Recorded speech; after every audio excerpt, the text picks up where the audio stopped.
2 Chroniques, chapitre 20. Après cela, les fils de Moab et les fils d'Ammon, et avec eux des Moanites, marchèrent contre Josaphat pour lui faire la guerre. On vint en informer Josaphat en disant: une multitude nombreuse s'avance contre toi depuis l'autre côté de la mer, depuis la Syrie, et ils sont à Hatzatson Tamar, qui est En-Gedi. Dans sa frayeur, Josaphat se disposa à chercher l'Éternel, et il publia un jeûne pour tout Juda. Juda s'assembla pour invoquer l'Éternel, et l'on vint de toutes les villes de Juda pour chercher l'Éternel. Josaphat se présenta au milieu de l'assemblée de Juda et de Jérusalem, dans la maison de l'Éternel devant le nouveau parvis, et il dit: Éternel, Dieu de nos pères, n'es-tu pas Dieu dans les cieux? Et n'est-ce pas toi qui domines sur tous les royaumes des nations?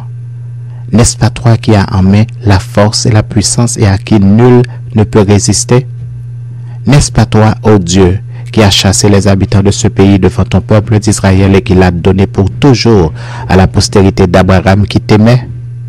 Ils l'ont habité et ils t'y ont bâti un sanctuaire pour ton nom en disant: s'il nous survient quelque calamité, l'épée, le jugement, la peste ou la famine, nous nous présenterons devant cette maison et devant toi, car ton nom est dans cette maison.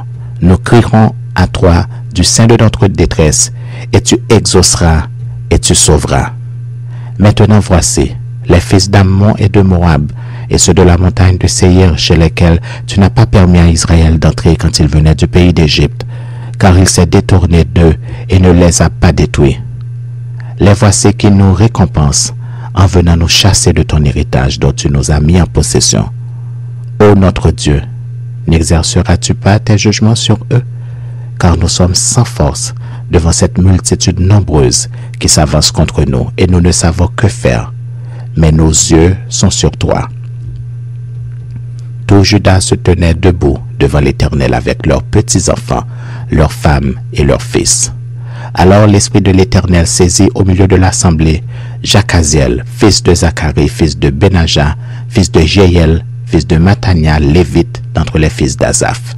Et Jacaziel dit: soyez attentifs, tout Juda et habitants de Jérusalem, et toi, roi Josaphat. Ainsi vous parle l'Éternel. Ne craignez point et ne vous effrayez point devant cette multitude nombreuse, car ce ne sera pas vous qui combattrez, ce sera Dieu. Demain, descendez contre eux. Ils vont monter par la colline de Tzitz, et vous les trouverez à l'extrémité de la vallée en face du désert de Jéruel. Vous n'aurez point à combattre en cette affaire. Présentez-vous, tenez-vous là, et vous verrez la délivrance que l'Éternel vous accordera. Juda et Jérusalem, ne craignez point et ne vous effrayez point. Demain, sortez à leur rencontre, et l'Éternel sera avec vous. Josaphat s'inclina le visage contre terre, et tout Juda et les habitants de Jérusalem tombèrent devant l'Éternel pour se prosterner en sa présence. Les Lévites d'entre les fils des Kéatites et d'entre les fils des Coréites se levèrent pour célébrer d'une voix forte et haute l'Éternel, le Dieu d'Israël. Le lendemain, ils se mirent en marche de grand matin pour le désert de Tekoa. À leur départ, Josaphat se présenta et dit: écoutez-moi, Juda et habitants de Jérusalem. Confiez-vous en l'Éternel votre Dieu, et vous serez affermis. Confiez-vous en ses prophètes, et vous réussirez. Puis, d'accord avec le peuple, il nomma des chantres qui, revêtus d'ornements sacrés et marchant devant l'armée, célébraient l'Éternel et disaient: louez l'Éternel, car sa miséricorde durera toujours. Au moment où l'on commençait les chants et les louanges, l'Éternel plaça une embuscade contre les fils d'Ammon et de Moab et ceux de la montagne de Séir qui étaient venus contre Juda, et ils furent battus. Les fils d'Ammon et de Moab se jetèrent sur les habitants de la montagne de Séir pour les dévouer par interdit et les exterminer. Et quand ils en eurent fini avec les habitants de Séir, ils cédèrent les uns les autres à se détruire. Lorsque Juda fut arrivé sur la hauteur d'où l'on aperçoit le désert, ils regardèrent du côté de la multitude et voici, c'étaient des cadavres étendus à terre et personne n'avait échappé. Josaphat et son peuple allèrent prendre leurs dépouilles et trouvèrent parmi les cadavres d'abondantes richesses et des objets précieux, et ils en enlevèrent tant qu'ils ne purent tout emporter.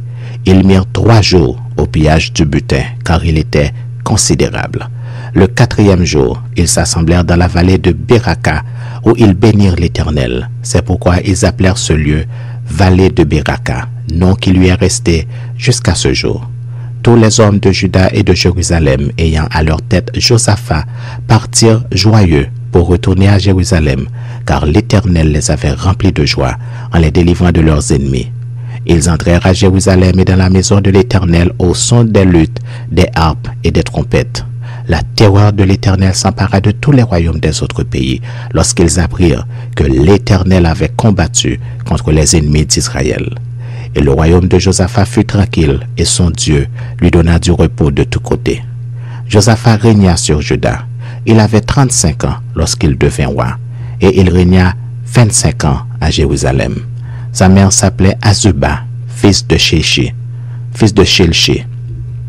Il marcha dans la voie de son père Asa et ne s'en détourna point, faisant ce qui est droit aux yeux de l'Éternel. Seulement, les hauts lieux ne disparurent point, et le peuple n'avait point encore le cœur fermement attaché au Dieu de ses pères. Le reste des actions de Josaphat, les premières et les dernières, cela est écrit dans les mémoires de Jéhu, fils de Hanani, lesquels sont insérés dans le livre des rois d'Israël. Après cela, Josaphat, roi de Juda, s'associa avec le roi d'Israël. Akazia, dont la conduite était impie, il s'associa avec lui pour construire des navires destinés à aller à Tarsis, et ils firent les navires à Etzjon-Geber. Alors, Eliezer, fils de Dodava, de Marécha, prophétisa contre Josaphat et dit: parce que tu t'es associé avec Akazia, l'Éternel détruit ton œuvre. Et les navires furent brisés et ne purent aller à Tarsis.